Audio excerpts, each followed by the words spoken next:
साथ संगत जी, प्यार से कहना धन निरंकार जी। साथ संगत जी, अभी हम सभी सतगुरु बाबा हरदेव सिंह जी महाराज की शिक्षाओं पर आधारित पुस्तक गुरुदेव हरदेव भाग 1 पढ़ रहे थे, जिससे हमने बहुत अधिक शिक्षाएं प्राप्त की हैं। अभी साथ संगत जी भाग 1 कंप्लीट हो चुका है। अब हम सतगुरु बाबा हरदेव सिंह जी महाराज की अनंत शिक्षाओं पर आधारित पुस्तक गुरुदेव हरदेव भाग 2 श्रवण करेंगे, जिसका आज एपिसोड 1 है। गुरुदेव हरदेव का भाग 1 बराबर छपता आ रहा है। इस भाग नंबर 1 में 24 अप्रैल 1980 से लेकर 15 अगस्त 1982 तक गुरुदेव हरदेव की गतिविधियों का संक्षिप्त सा ब्यौरा दिया गया था। अब इस भाग नंबर 2 में 15 अगस्त 1982 से लेकर जनवरी 1984 तक की जीवन गाथा की थोड़ी सी झलक प्रस्तुत की गई है।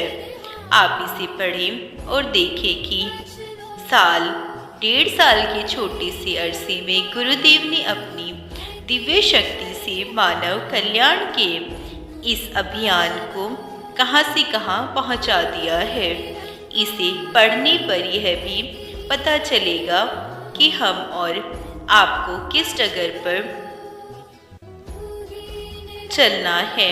इससे हम भी मानव कल्याण के अभियान में अपना योगदान दे सके और परम अस्तित्व के आशीर्वादों के पात्र बन सके। 15 अगस्त 1982 को मुक्ति पर्व का आयोजन बड़ी सफलता से संपन्न हुआ।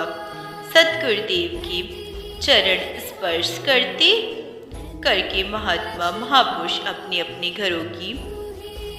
घरों को लौटने लगे। कुछ महात्मा जो उस दिन यही निरंकारी भवन पर रुक गए थे, उनमें से 2-4 महात्माओं को गुरुदेव से बातचीत करने का अवसर उसी रात को मिल गया। स्मरण रहे, गुरुदेव रात को भोजन ग्रहण करने के बाद लगभग 1 घंटा टहलते हैं और साथ ही साथ प्राय बातचीत का क्रम भी जारी रखते हैं। अतः उन 2-4 महात्माओं में से एक महात्मा ने झिझकते कहना शुरू किया, हुजूर, आप अपने सेवा दल के जवानों को देशवासियों की सेवा तथा देश की एकता और अखंडता की रक्षा करने को उनका परम कर्तव्य बताया। दास पूछना चाहता है कि इसका आध्यात्मिकता के साथ क्या संबंध है। गुरुदेव ने बड़े ही सरल और सहज भाव में फरमाया, केवल संत महापुरुष ही देश की एकता और अखंडता की रक्षा तथा देशवासियों की सेवा करने में समर्थ है। दूसरे लोग तो निष्कपट भाव से ऐसा कर्म कर ही नहीं पाते। उस महात्मा ने बड़े ही सहमे स्वर में गुरुदेव के थोड़ा नज़दीक होकर निवेदन किया, हुजूर, संत तो सारे संसार को अपना परिवार मानते हैं। जो लोग देशवासियों की एकता और अखंडता की रक्षा करेंगे और उनकी सेवा करेंगे तो निश्चित है दूसरे देश को पराया मानकर वहाँ के रहने वाले के प्रति अपने मन में वैर द्वेष का भाव अवश्य रखेंगे। ऐसा करने से वे संत की श्रेणी में कैसे आ पाएंगे। गुरुदेव हरदेव ने झट से उत्तर देते हुए फरमाया, अपने देश की सेवा या इसकी एकता और अखंडता की रक्षा करने का अर्थ यह कदापि नहीं है कि वे दूसरे देश के साथ लड़ते झगड़ते फिरे, वहाँ के नागरिकों के प्रति वे वैर भाव रखे। गुरुदेव ने थोड़ा रुककर कहा, सच बात तो यह है कि जो अपने देशवासियों की सेवा करेगा, अवश्य देश की रक्षा करेगा। उसके हृदय में दूसरों की सेवा और एकता अखंडता की रक्षा का भाव खुद ब खुद भी जन्म लेने लगेगा। इस बात को गुरुदेव ने एक उदाहरण द्वारा समझाते हुए फरमाया, यदि किसी व्यक्ति को अपने माता पिता की सेवा करने के लिए अथवा उनकी देखभाल करने के लिए कहा जाए तो इसका अर्थ कोई ऐसा नहीं लगता कि वह दूसरे के माता पिता से लड़ता फिरे या उनकी रक्षा करने के लिए उनकी संतान को रोकता फिरे या टोकता फिरे। ठीक इसी तरह आप इस बात को समझने की कोशिश करें कि देश हमारी मातृभूमि है और इसमें रहने वाले सभी देशवासी हमारे भाई बहन हैं। उनकी सेवा करना, उनकी देखभाल करना हमारा अनिवार्य कर्तव्य है। आज मैंने यही बात आप लोगों से कही है। आपने सदा अपने देश की एकता और अखंडता की रक्षा करने के लिए तत्पर रहना है और समस्त देशवासियों की सेवा करना अपना परम कर्तव्य मानना है। वैसे भी आप जरा सोच कर देखें कि जो लोग अपने माता पिता की सेवा और देखभाल नहीं कर सकते, उनसे समाज की सेवा एवं देखभाल की उम्मीद कैसे की जा सकती है।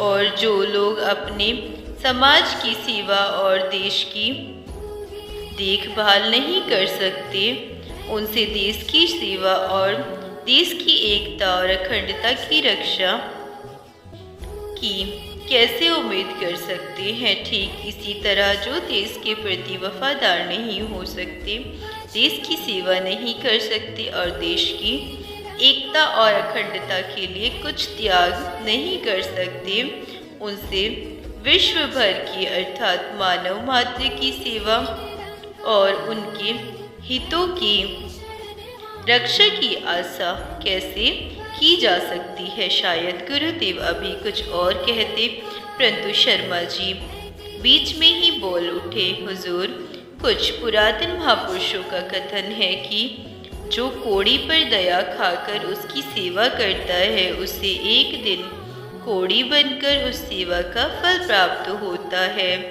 या जो भिखमंगों की झोली में कुछ डालता है, उसे एक दिन भिखमंगा बनकर उस कर्म का फल भोगना पड़ता है। हुजूर, आप हम निरंकारी मिशन वाले बाढ़ पीड़ितों की मदद कर रहे हैं या दैवी आपदा में ग्रस्त लोगों की लाखों रुपए से सहायता कर रहे हैं। क्या हम सबको एक दिन इस उपकार का बदला इसी तरह चुकाना पड़ेगा? गुरुदेव काफी देर तक खामोश रहने के बाद गंभीर मुद्रा एवं संजीदा लहजे में फरमाने लगे, लोग महात्माओं के कथनों को ठीक तरह न समझ पाने के कारण उनके अर्थों का अनर्थ कर बैठते हैं और जाने अनजाने अनेक भ्रांतियों को जन्म दे बैठते हैं। महापुरुषों के इस कथन के साथ भी यही हुआ। गुरुदेव एक क्षण के लिए हम सब पर निगाह टिकाते हुए फरमाने लगे, महापुरुषों के इस कथन का केवल इतना सा अर्थ है कि जो कोई भी किसी कर्म के फल की वासना रखकर उसे करता है तो अवश्य उसे वासना का फल भोगना पड़ता है, भले ही वह कर्म अच्छा हो या बुरा हो।